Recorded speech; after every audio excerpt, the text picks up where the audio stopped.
Harry spent most of the time between his election to Parliament in 1940 and his defeat in 1949 in Ottawa, away from the family home. He returned to Toronto on the weekends. Mary was the primary parent at home. Mother was the more loving.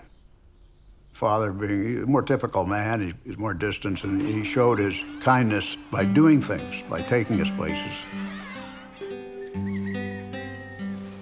And later in life, by making us more wealthy so that we could provide for our education and give us a start.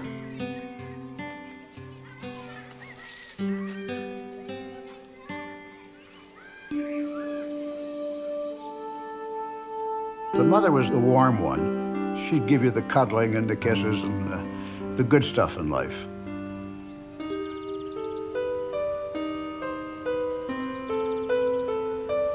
Father loved to tell stories. You know, he was his own, dramaturge, and he would have us pick a book from his forehead, and then he'd make up a story about it. And he did this frequently, and I remember lots of times it'd just be him and me, and I'd pick a story, and he'd tell me, or we'd walk across the farm fields.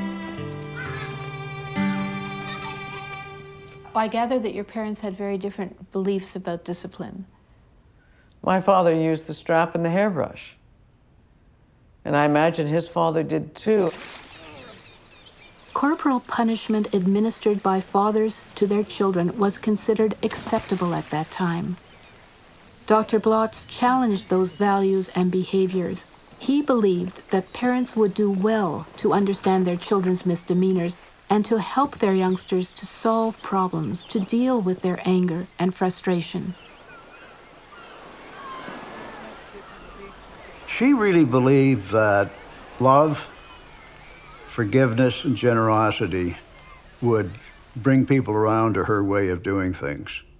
And it didn't always work. What would she do when the kids got angry or when they misbehaved, as all children do? I just remember being sent to my room, and when I calmed down, she'd talk to me about it. I mean, she'd try and understand why I misbehaved, why I had stolen an exam, or why I had, I don't know, put the thermometer on the radiator and then gone to the school nurse and said I was sick. I mean, why did I do that? What was I trying to get out of? She would try and look behind the behavior. When Dad was up in Ottawa, Mother would say, if you boys don't behave, I'll have to report you to Father. And the system then was that Mother didn't punish, but our bad deeds were told to Father. When he came home from Ottawa, we'd have to wait till after our big Sunday lunch, and then we'd go up to his bathroom where we would be spanked. First by hand and then by brush, but you had to wait all week, once you were warned, for the discipline. That must have made for some anxious Sundays. Made an anxious week. My husband was developing his political interests. He had an opportunity in 1939 to win the nomination for the Rosedale riding, and I certainly spent a great deal of time with him in political activity, which came natural to me after my father's experience. In fact, I've often said, I have never been able to be myself, because I was either my father's daughter or Harry's wife. Mary was a woman with a strong social conscience, with liberal values, who stood at the side of her conservative husband. During Harry's years as a Conservative Member of Parliament in Ottawa, he met Jean Anderson, a young woman employed by the American Embassy. At that time, she was engaged to be married. Whatever it was between Father and Jean Anderson was painful for Mother. Was certainly someone he loved. I understood from my mother that he actually went down to Washington in the 70s every 2 weeks while she was dying of leukemia. So this relationship went on for a 30-year period with my father. This was 1944 when Father asked for a divorce. In 44, she had 4 small children under 12. And divorce laws were not as they are today, and money would have been an issue. She said, I did not want him to remarry and breed again. I wanted the money for my children. And so she put up with him. And he told me about his sadness. He told me that, how unhappy he was with his marriage, with his children, and about the potential that he had for happiness with someone else. And his sadness was that this was a wasted opportunity. I think he would have been happier with someone who was willing to submit to the man. Well, he would have liked someone who perhaps was just gayer, laughed more.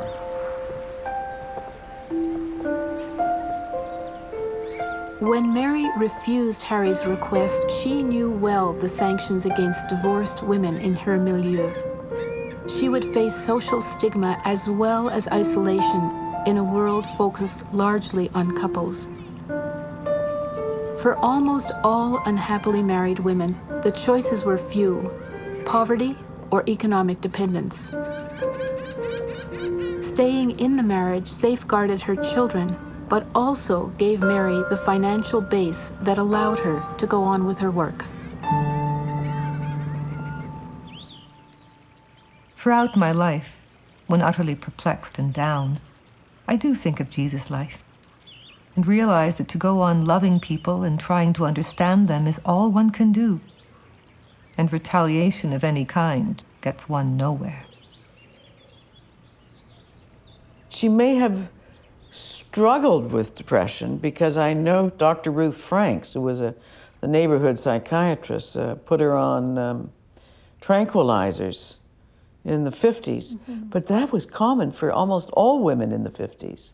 So it's difficult to know whether it was anything particular or whether it was this ongoing affection of my father's. I mean, the 50s cannot have been an easy decade for my mother.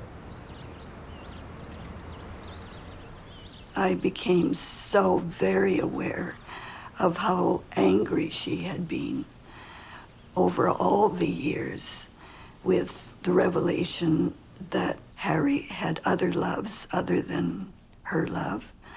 And it started so early after Nancy's birth that I think for her that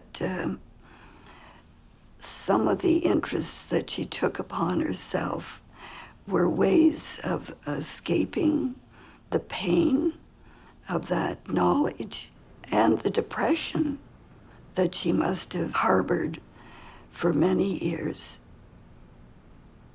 Much of the Mary that we saw was the Mary that had to be in order to survive.